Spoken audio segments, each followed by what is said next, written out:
So this is a song I'm excited about playing for my first time busking in New Orleans tomorrow, hopefully. Okay. This was called NOLA Blues. I wrote it a while back, but... How appropriate.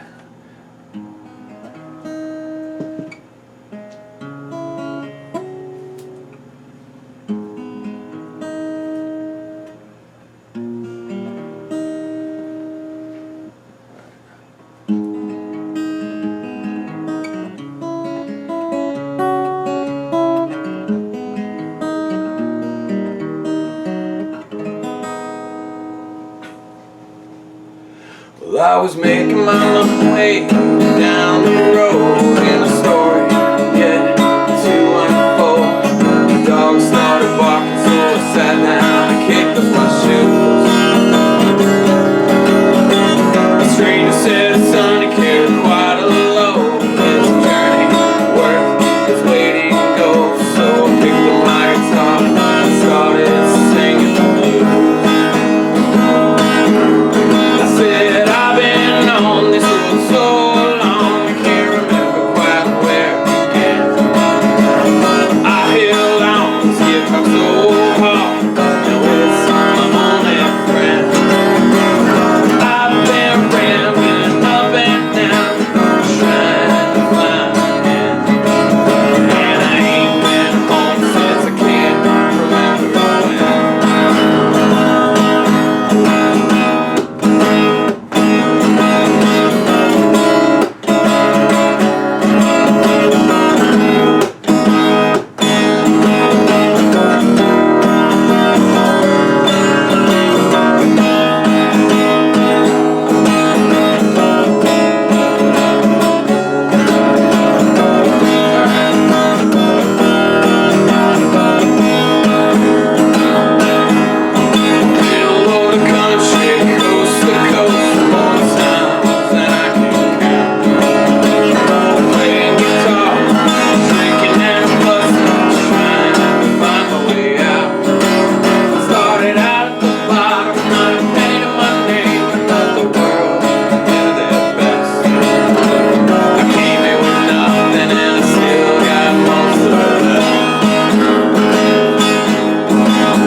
Best.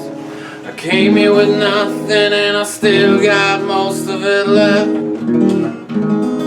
What are some, like, you know, things that anybody should know if they've never been on tour but they want to do it? Like, what should you know about life on the road?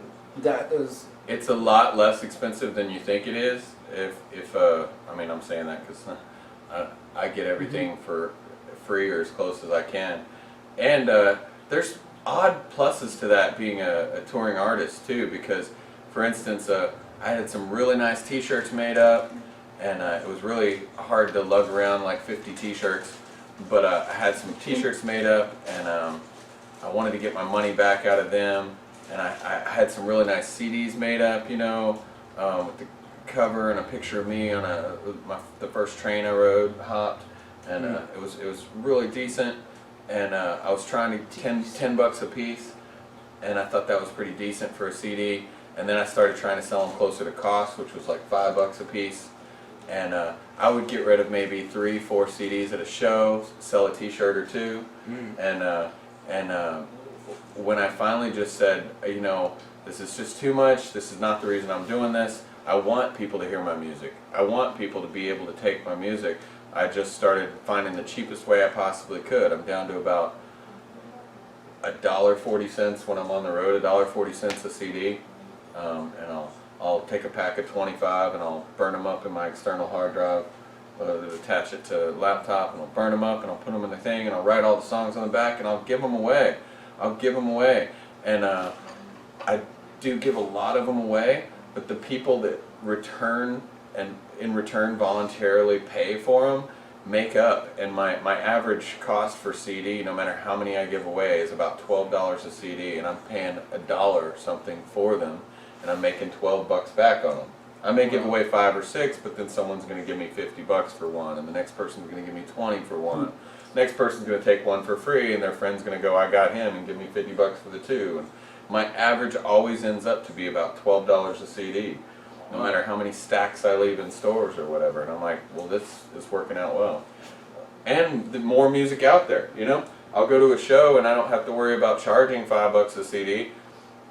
I'll give away music to anybody that wants it, and that's really good to hear. So everybody gets my music, and I get enough. I get enough. I think everybody has like different, for like that, the original question, just broadening it out. I think everybody's got different strengths and like needs they have, and that there's always a way to kind of like use those to balance them out on like moving somewhere. You know, like I've graduated or kind of moved towards like working most of the time and then concentrating my ability to like get somewhere really fast and like have more when I get there and move around. So it's just, and that's probably sometimes that just means that you way. have to take one on the chin and like drive all night long, like I'm gonna do tonight.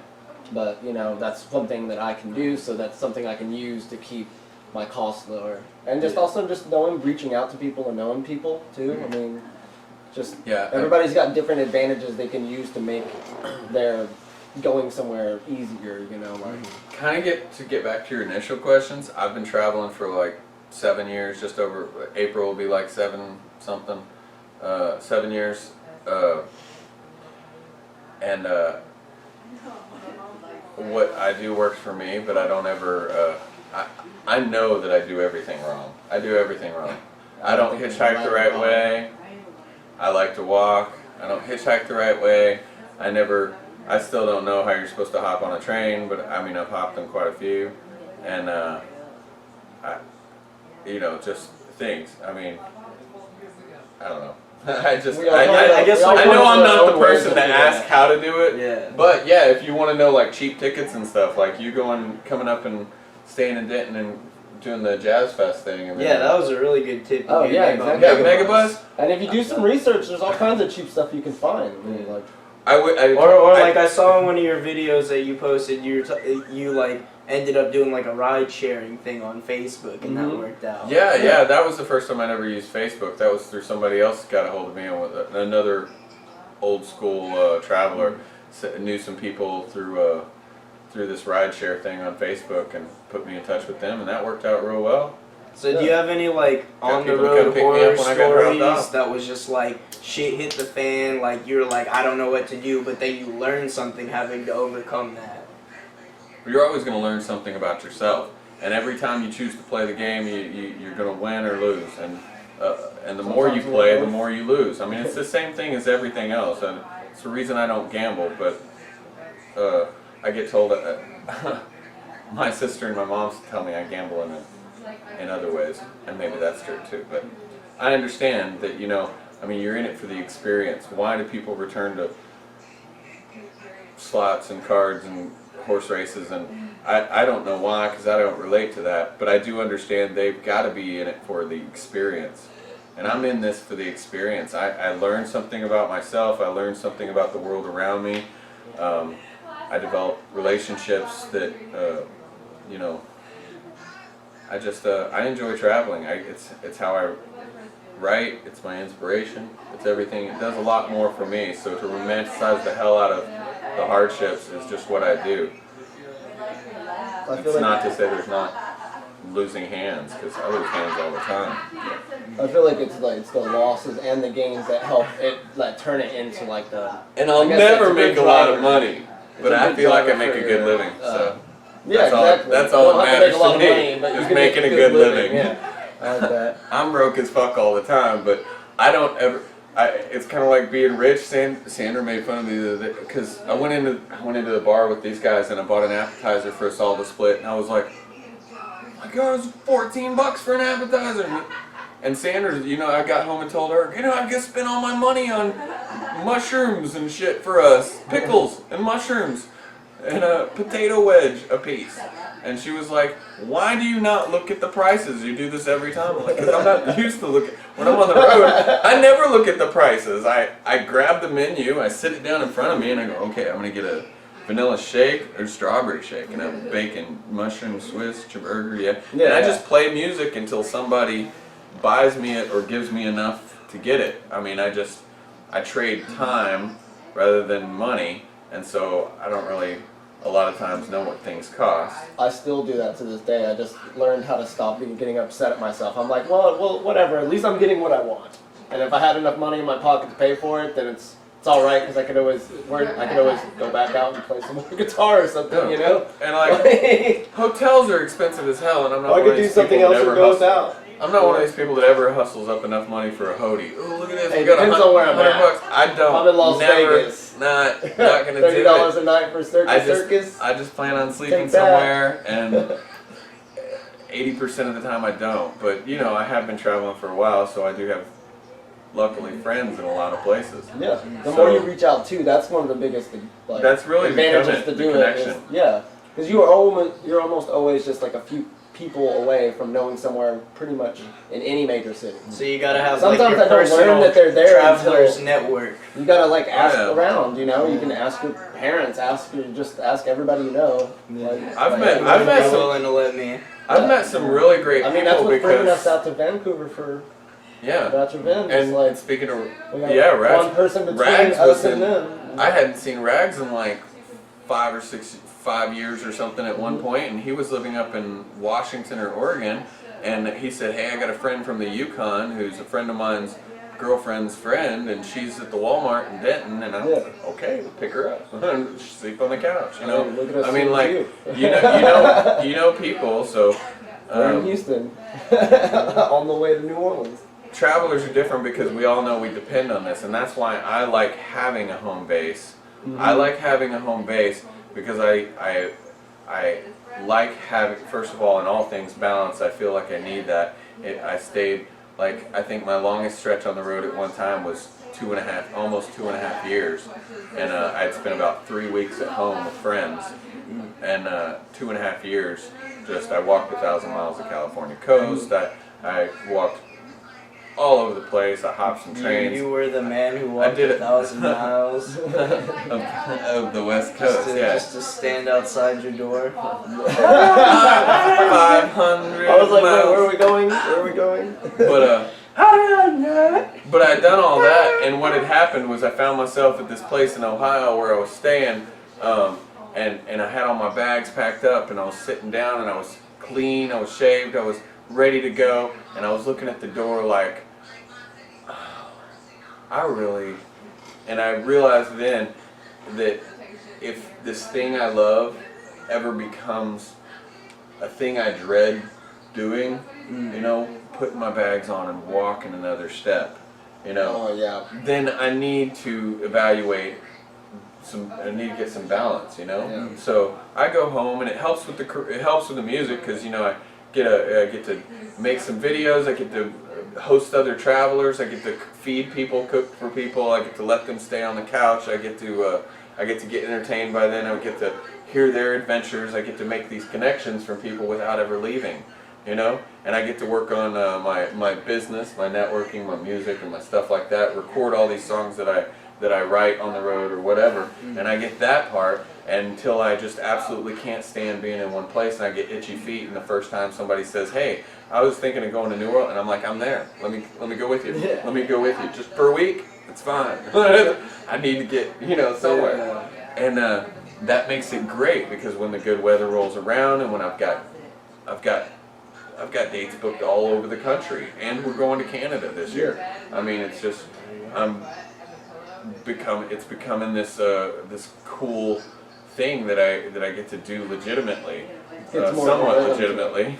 Because I mean, I ran into the same thing, and that's the first time I just heard that story in comparison. But I got to the same Love's truck stop for like the third time, exhausted from like Florida, and I'm just like, it felt like I felt like I had slid into a 9 to 5.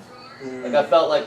At that time, I imagined I felt similar to somebody who'd been going to the same office job especially standing in the same Love's truck You're stop. like, You do I've the been same here stuff. I'm before. like, I've done the same before. Like, Yeah. I already knew what was gonna happen before I got Yeah, here. like- I know what's gonna happen when I leave. yeah, exactly. So tell us about Rat's Revenge. What's that all about? Tell the people. Tell the world. The two people that are gonna watch this. You want to go first or me? Hi, Mom. Hi, Dad. Those are the, My mom, my dad. those are the two people. So yeah, we have a friend of ours, Preston, who was a traveler. Had a home near Denton where we live. His mom lives down that way, and also in Medford, Oregon. And he had settled the last few years or whatever in Vancouver, Canada. So he's got a home there too. And but traveler, made friends everywhere. My kind of people. We were all friends with him. He was a great guy. Passed away at the end of last summer, and so they held a memorial for him in Vancouver, and they held one in Medford, and then they came down and held one in Denton, and we all got this idea when we were hanging out in front of the courthouse for Preston's memorial. We got this idea of just like ways to honor him and just things. Just got to thinking about him and stuff, and got to thinking. I think it impacted everyone as deaths do on friendships, just on our relationship and stuff and everything. And I decided I really wanted to take this. I would always tell him when he left to go to Canada to say, call me when you hit Canada or whatever. And he'd usually do like a video for everybody on Facebook or something. Well, of this train, he always rode the same train across the Canadian border. And so I was like, I think I'm going to go ride Rat's train. I'm going to go ride that train. And then Kane, a friend of ours, said that sounds great. I'd like to go. And I'm like, that's good. And then John jumped on board and we all started planning. Rat's Revenge. And yeah, and it became this We thing. should bring our music too. It became this Yeah. thing of we're writing songs, we're playing some songs he liked, we're going to meet some friends of Going his to the that we places don't that even they know. stopped on the way here and kind of taking it Kind of sort in of back reverse. out there. Yeah, In kind reverse. of like about a year later. I'm super excited to meet all kinds of all the that's friends what that they made, because I mean, yeah. so he was a really charismatic guy. So like, it's just kind I of met connecting people at both the- sides of everything. I you know, met bringing people some as of the small as Denton all the way Denton is. out I to met people at the Vancouver. memorial that I'm like, how did you know Preston? I don't know you. And then you meet him and you're like, why don't I know you? We could be friends. I mean, like, You're like, we live in the same yeah. town. So I'm super excited about meeting a and whole I didn't slew even of know people you, in but Canada. somehow he knew you. Like, Yeah. I'm super stoked about meeting a whole bunch of people in Canada And it that takes it to a positive level. that I feel like I'm already friends with, but I don't know. I haven't met them yet. But I'm really excited about that. I mean, there is a lot of potential for positivity in it, through that connection and making it like, a positive sort of. So I went from the experience. train ride to visiting friends along the West Coast up to Canada, and then it went to, John's got a job, and he's like, well, I got a little bit of money here for this trip, and Kane's got a job, so he's got like a tax refund coming in, and he's got a little bit of money for this trip, and I'm left where I usually am with the, I'm broke as shit. I don't have a real job, so Well, you're industrious. so we got this idea, or I got this idea, so we started putting together a couple of shows in Denton, and we're gonna have a big send-off show, house party with kegs and art, and got this guy that spins fire, and he's bringing his friends. He breathes fire too. He showed up to the commercial. I was shooting a commercial for it, and he showed up to this commercial, and I didn't really grasp exactly what he did until I've seen people spin poi, Yeah. But Have you never seen anybody breathe fire before? He's all flipping it around and spinning it around, and then it looks like it gets tangled up for a second, then he just pulls, and it gets tighter and tighter and tighter, and then he and just breathes this big old flame into it, and I'm like, Insert a clip of fire. Like- So the whole time you didn't realize that he had like fuel in his mouth. Yeah. I was like, hey, that's just, Yeah. yeah, bring all your dragon friends or whatever. Your dragon friends. That's gonna be fun. So On there's, top of the square near the so cemetery. there's that and the art, and John has a band called Lost Cadets, Yeah. And I play some drums in a band called Lost Nice. Cadets. and I write for Super Chupacabra coming out in a Yeah. couple of weeks. There you go, Super Chupacabra Yeah. for Lost Cadets. what's the names of the band members? Oh yeah, Todd Ross Mhm. on guitar and Clara on Yeah, bass I had never met and her ukulele. before. Nice. And I'm playing Kills drums that on that bass. one. Todd Ross has no relation to Bob. No, but I mean, maybe. They're similar people. I could see it. I could see it now that you say it. You know, I never thought of that. Really? As soon as you said Todd Ross, I immediately thought Bob Ross. Like right away. Todd Ross, are you related to Bob Ross? No. They're both kindly people. They're happy accidents. In real life. Make Yeah, them but what birds was your now. stage name? Oh yeah, Sketchy Bob. Sketchy Bob. Yeah, it's Sketchy been that way Bob. for a little while, right? Yeah. That's your stage name currently, or Yeah. was? Oh, you should see him. It's like a slang that I guess I made up at one point in time that just. Hoodie is all with some sunglasses usually and a Oh, that's hilarious. sketchy Bob. Exactly. You want to hear some music? But that's like some stuff that I would put on Urban Dictionary. I just haven't got around to trying to do it. But Sketchy Bob's someone who's like the mediator in between something that you find sketchy but like want to do. So like if you wanted to buy beer and you were like 17 or 18 or something, but you had a friend that was 21 and he bought you beer, that was your Sketchy Bob. John Ash of Lost Cadets and Rat's Revenge Royal Street Rats. and Royal Street Rats. You gonna play the washboard? No, I wasn't sure what I was going to be doing Oh. with that. You mind if I play along with you? Yeah, you can try. Okay. Could try. He said you could try. It's basically I dare you.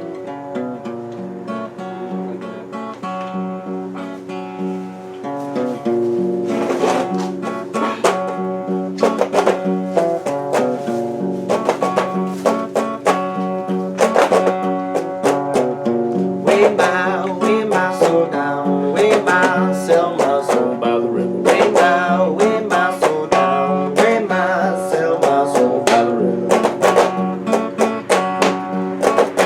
Where do we go someday?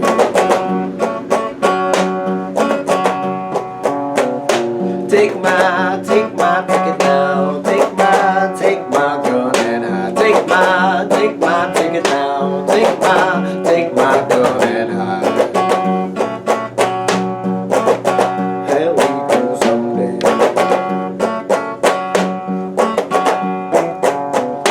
Go call the tall man. Go call him, tell him I'm ready to ride. Go call the tall man. Go call him, tell him I'm ready to ride. Where we go someday.